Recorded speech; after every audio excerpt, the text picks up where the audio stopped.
Right, enough assing around. I want to do a little introduction to my bike.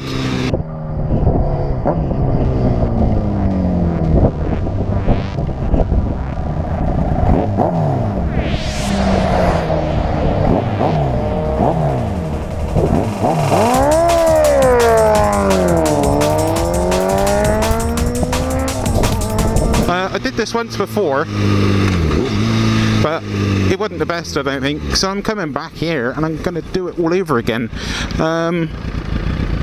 So this is my bike. It's a 2005 ZX10R Kawasaki, and I love it, to be honest with you. Yeah, I've had this bike now for like a little over a year, and yeah, I really like it. It's a 2005, as I said, Kawasaki ZX10R Ninja, and it's dirty, but I ride it, basically. I don't clean it a whole lot. I'm not really great on cleaning and shit. I'm more about getting out and trying to ride when I can. So anyway, pretty standard, apart from I've changed the exhaust here to SP Engineering carbon fibre exhaust with link pipe, and I've got the baffle out at the moment. Grippy seat on the back for the missus. As you can see, it's pretty worn, right? her backside is certainly wearing that away. She has her work cut out. But anyway, oh, sorry for the camera, hitting the camera. I've got a race BMC air filter in there, and the exhaust, as I said, and I've got a flashing kit fitted on at the moment. I'm trying to remember who it's made by. Will you insert a picture of it, like now? Ah, you know what? I've even remembered what it was. It's yeah, the flashing kit on here is by Woolwich Racing, and pretty cool. You know, a lot of people fit the power commanders. I did have a power commander on there. I've used lots of power commanders in the past, and I thought I would just try out something a bit different. And yeah, not bad, not bad. Lots of adjustment in the flashing kit. Quite complex, but I just had a chat with the guy who sold it to me, and yeah, he pretty much pointed me in the right direction of what I needed to do. It's got some cheapo shorty levers on there. It's got a sprint stabilizer for the steering. You damn well need one of these because it's just so flighty on the front end. Can't really afford it, to be honest, but it does kind of need it, I think, sometimes. Pretty standard otherwise. Wavy discs on the front. Standard suspension, even got the standard damn brake lines. I really need to change these. It's all a bit shabby.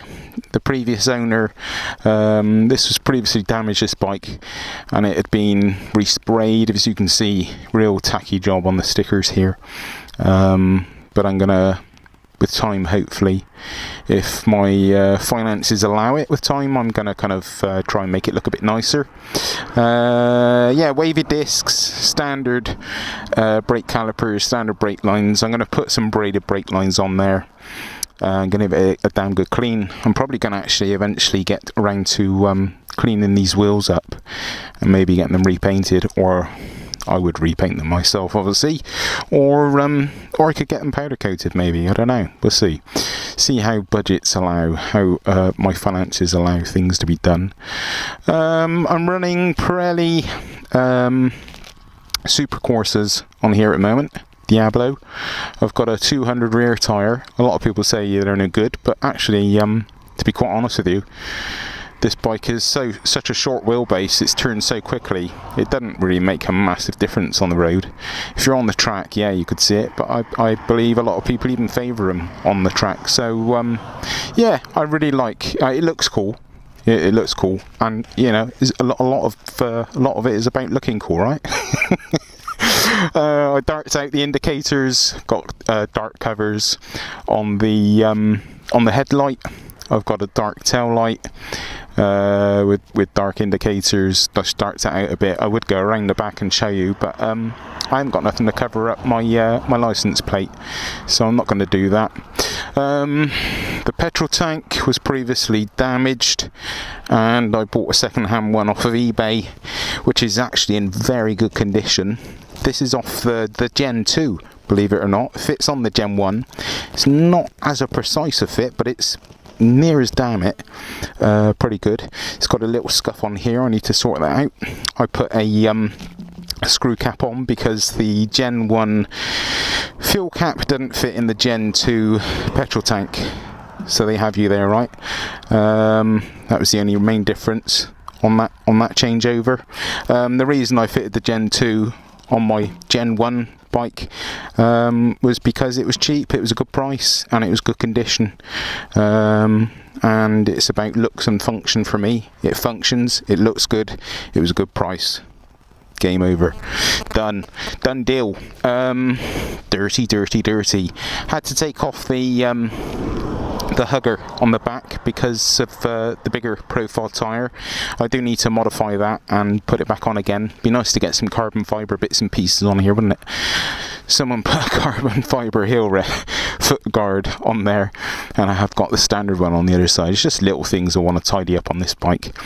Paintwork's a little bit shabby, look at it, but it's cool. You know, it's a fuel injected bike. You know, sharp handling, plenty of power for on the road, to be honest with you. Comfort wise, I find this bike really good, to be honest with you.